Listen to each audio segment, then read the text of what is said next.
자, 두 번째 페이지에서는 김수영의 풀과 그리고 구상의 초토의 시 1편이 있습니다. 수업했던 친구들에게는 요 나시가 어떤 시다라는 설명을 먼저 했었는데요. 자, 이 나시 근처에다가 제목과 지은이에 대한 설명이 없습니다. 그렇죠? 그래서 거기다가 좀 적어 볼게요. 초토의 시 1편이 되고요. 구상이라는 사람이 쓴 시가 되겠습니다. 초토라는 것은 말 그대로 이제 막 불타버린 땅, 뭐 초토화되었다 할 때 그 초토입니다. 그래서 불이 타서 새까맣게 그을려져서 더 이상 뭐 어떻게 살 수 없는 그런 땅, 그런 땅을 초토라고 하고, 역시나 이 시의 내용과 이건 연결이 되겠죠, 그렇죠?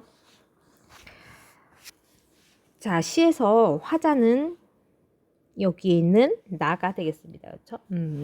나는 어린아이들의 모습을 본 것 같아요. 판잣집에 이렇게 따닥따닥 붙어있는 어린아이들의 얼굴을 이렇게 보았습니다.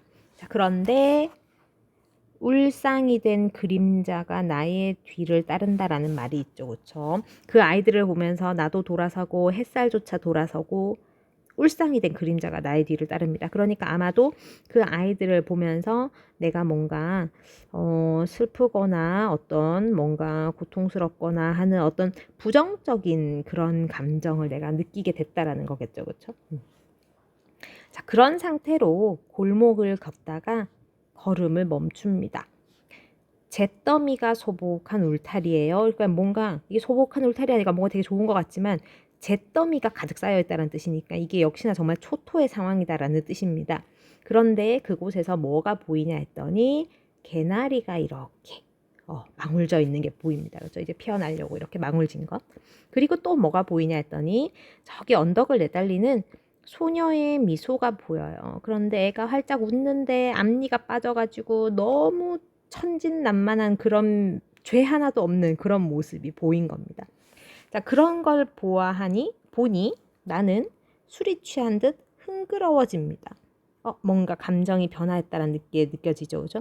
그림자가 아까 분명히 울상이었거든요. 그런데 이제는 웃으면서 뒤따르는 것도 아니고 앞장을 선다라는 말이 나옵니다. 그림자가 웃으면서 앞장을 선다.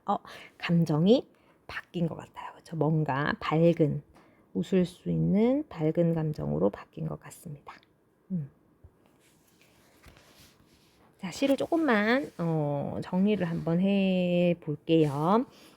일단 부정적인 시어들이 좀 나옵니다. 그렇죠? 초토라는 이 제목 자체에 있는 다 불타버린 그런 땅.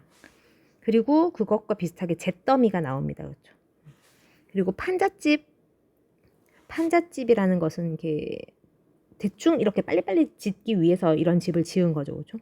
제대로 지은 것이 아니고. 그리고 그 별 볼 일 없는 아주 힘든 가난한 그런 판잣집에 아이들이 막 따닥따닥 붙어가지고 있다라는 것도 작은데 아이들이 막 옹기종기 모여있는 그런 상황이 되는 겁니다.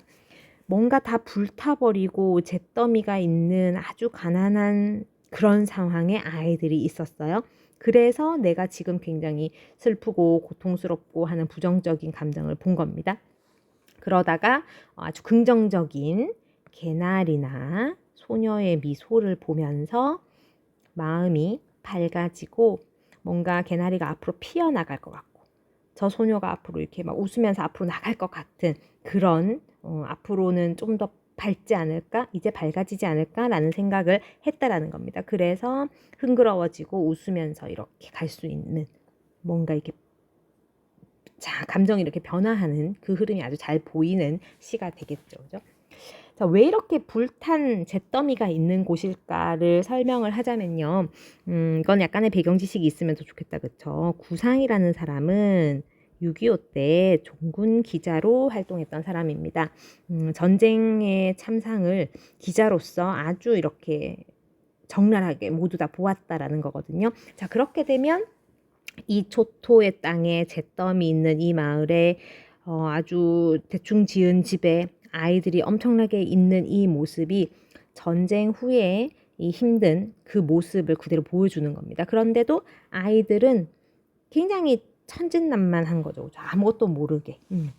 자, 그런 아이들의 보면서 내가 마음이 더 막 짠해가지고 돌아서게 되는 거예요.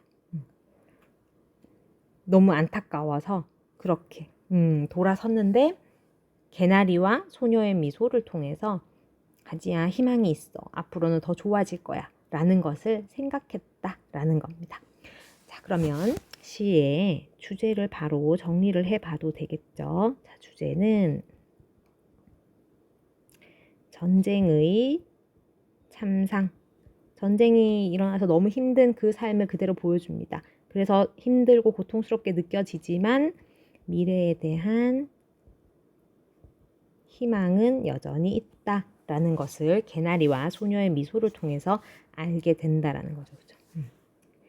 자, 전쟁의 참상을 보여주는 시어들과 미래에 대한 희망을 느끼게 해주는 시어들이 서로 대조적인 이미지를 풍깁니다. 그쵸? 자, 어떤 것들이 있었냐 하면 전쟁의 참상은 판잣집 있었고요. 그 다음 잿더미 있습니다. 그쵸? 자, 이런 것들과 미래에 대한 희망을 보여주는 것은요. 개나리, 소녀의 미소 이렇게 되겠네요. 그렇죠? 자, 그래서 요런 시어들이 주는 이미지가 서로 대조적이다라는 것 알 수가 있겠고요. 자, 그 다음에 또 굉장히 독특한 표현상의 특징이 있습니다. 슬퍼요, 뭔가 고통스러워요, 힘들어요 하는 정서. 웃을 수 있어요, 밝아졌어요, 마음이 좀 더 가벼워졌어요 라는 것을 이 시는 우리에게 무엇을 통해서 보여주고 있냐 하면 그림자를 통해서 보여주고 있습니다. 굉장히 독특하네요. 그림자라는 소재를 가지고 심리를 드러내고 있습니다. 그렇죠? 그래서 그림자로 심리를 표현한다. 이렇게 대조적인 이미지 활용하고요. 그림자라는 걸 통해서 심리를 표현한다라는 것이 조금 독특한 표현상의 특징인 구상의 초토의시 1편 되겠습니다. 전체는 15편의 연작시입니다. 연작시 중에서 첫 번째 시가 되겠고요. 6.25 이후에 전쟁의 참상 그리고 미래에 대한 희망을 보여주는 시였습니다.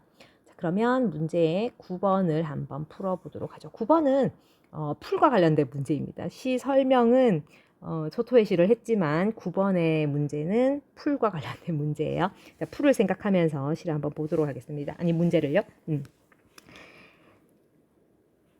자, 9번에 풀을 이렇게 나눠놓고 결국 이 보기 네모 박스를 연관해서 설명하라는 건데요. 보기 네모 박스를 보면 풀이 눕는다로 시가 시작을 하지만 제일 마지막에 가면 이제 풀뿌리가 눕는다로 이렇게 끝이 납니다. 뭔가 상황은 더 안 좋아지거든요. 부정적인 상황이 지속돼요. 그런데 풀이 눕는 행위에는 의미가 뭔가 변화하고 있는 게 아닌가. 이 제일 처음에 눕는 거랑 뒤에 눕는 게 좀 다른 것 아닌가라는 과정을 이 시를 통해서 알 수 있다라는 게 보기 네모 박스의 설명입니다. 자, 그래서 시를 잠깐만 다시 보자면요, 여러분. A 부분에서 풀이 눕는다 시작하죠, 그죠? 동풍에 나부 껴서 눕고 울고 눕고 합니다. 그렇죠? 이때는 정말이지 동풍으로 인해서 진짜 수동적으로 정말 바람한테 이렇게 휙 꺾여가지고 이렇게 눕는 거라면 뒤로 가면서 굉장히 적극성을 띱니다. 그렇죠? 더 빨리, 먼저 막 이런 적극성을 가지게 돼요. 그리고 날이 흐리고 풀이 눕고 발목, 발 밑까지 눕고 결국에 또 풀뿌리까지 눕습니다. 그렇죠?